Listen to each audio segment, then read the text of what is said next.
So it's my pleasure to launch our conference today. Delighted to see the room pretty much full. I think it's almost 500 people in here, so we're delighted you've come along today. I'm going to set the context of the current fund scene so far as Jersey's concerned, and I hope globally, and lead you into our conference. So here we go.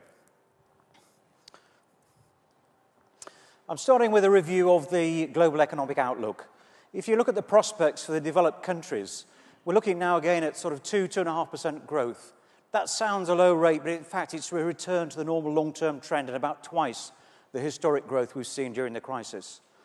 Developing countries have been in the news, and there's some conjecture about them cooling off in terms of growth, but we're still projecting here in the IMF predictions around 5% growth. Perhaps a little less than the 8 to 10 we've seen in recent years, but growing nonetheless at still quite a good rate. What does that mean? What are the consequences of better economic times? Well, they are more global trade, more capital going out around the world searching for investment opportunities as the economic activity takes off. What could stop it? What could arrest it? Well, probably now only, I think, political uncertainty. If you look at trade around the world, during the slowdown, the last 10 years, we've seen actually trade carry on growing dynamically. 7 of those years have been recessionary pretty much, and yet world trade has reached all-time highs. What happens when trade accelerates? More wealth is created, more opportunities. What's driving this? Probably the biggest change since the Industrial Revolution. The growth and burgeoning numbers of middle class. 1.8 billion now, estimated to grow to over 3 billion by 2025. That will drive across the world a need for infrastructure. Schools, roads, commercial properties, residential properties, hotels, both in developed and developing countries. It's estimated there is a $50 trillion shortfall of capital needed by 2030, not too far away. So some very positive trends underpinning funds growth in the world at the moment, better times in prospect. But there are some negative drivers too. This sounds like a paradox, but funds will grow quickly too because of some negative drivers. If you look at the United States, their unfunded pension liabilities total around $574 billion, almost $500 billion. If you look at the impact across the states, here this slide's a little complicated, but if you look down the left-hand axis, you'll see the percentage that states are spending on funding their public service pension schemes, going up to nearly 60% of tax revenues, an unsustainable picture. If you look at the scale across the top, those are the years when their current pension assets will run out.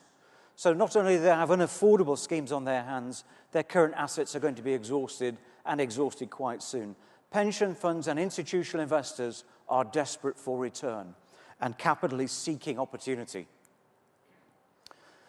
This gives you an indication of the projections for global growth in the asset management industry by 2020. I've taken this from a recent study by PwC. In 2012, the value was $64 trillion. It's projected to be over $100 trillion by 2020, not very far away. So we're going to see dynamic growth in this industry globally. But a lot of the people in this room, and Jersey in particular, is interested in alternates, in real estate, private equity, hedge, commodities. How are they going to grow? Well, they're going to grow even faster. As institutions, sovereign wealth funds, and high net worths adjust their asset allocation and move increasingly into alternates. The projections are from $6 trillion to $13 trillion, more than doubling. But if asset management is going to occupy the space that banking's vacated, and I think there's a room for an alternative banking industry, the world economy is short of debt, it's short of leverage, it's short of sources of credit. The asset management industry can step into that space, but it's becoming regarded as systemically important and will have the same focus in time that we've seen in the banking industry. This quote from the research that PwC have undertaken, I think, is really telling. Asset managers must both create positive social impact and deliver the clear message that they are a force for good to investors and policymakers. If we do that, I think the prospects are very bright. I'd like to now cover 3 other themes, along with these kind of global mega themes, and they are reputation, regulation, and transparency. In Jersey, we're not unfamiliar with media attention, as I'm sure it's not escaped your notice over the last couple of years. We had the Jimmy Carr episode, a tax abuse scheme marketed, designed and approved in the United Kingdom, but unfortunately billeted in Jersey, where it's rather unwelcome. We've had the recent episode with Chris Moyles. We had the Kazakh affair with the French budget minister with 600,000 euros deposited in a secret Swiss bank account. We've had the Google's Amazon Starbucks controversy around tax avoidance and tax payments, and we had the Cypriot banking crisis.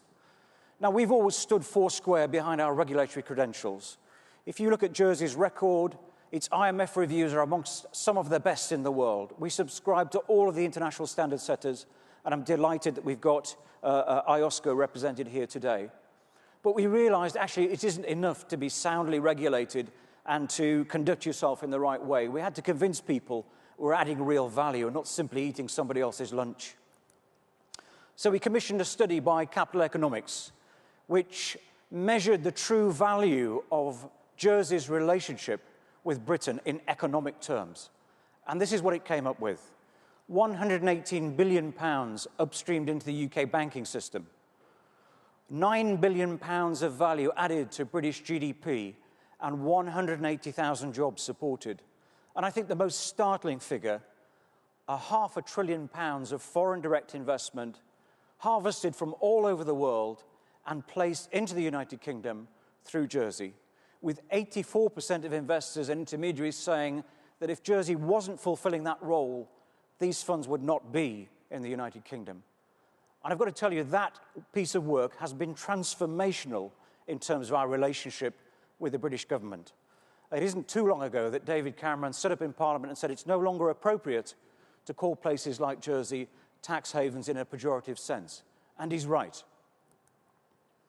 But having learned that evidence-based advocacy works, we're not stopping there. We're going to launch a study soon called Moving Money, which has been conducted by two eminent American professors to understand the role of IFCs, international finance centers, in the global financial system, and their role as an efficient capital accelerator. We're going to follow that too with other studies. We're halfway through a study of Jersey's value to Africa. So watch this space, you will see more. Let me focus on regulation. You couldn't have a funds conference without at least referencing regulation. It's been such a big feature of everybody's lives. There's no doubt the financial crisis has been the genesis of hugely increased regulation. Here is just some of it. The Global Financial Markets Association have kindly pulled this together. I'm going to focus on two aspects here just for a few minutes: taxes, transparency, and alternates. The transparency and tax agenda is moving fast. There is a drive for greater tax transparency around the world. It started with tiers, information on request, in 2002. It's carried on with a trend towards automatic, replacing withholding taxes, and now a move to capture full beneficial ownership information and place it on registers. And it's going to have international reach. This is being driven by the OECD for the G20. What I can tell you is that Jersey is embracing this agenda, has embraced this agenda, and entered the OECD program voluntarily in 2002, over 10 years ago. And we are up with the game. We've signed agreements with the UK, with the US.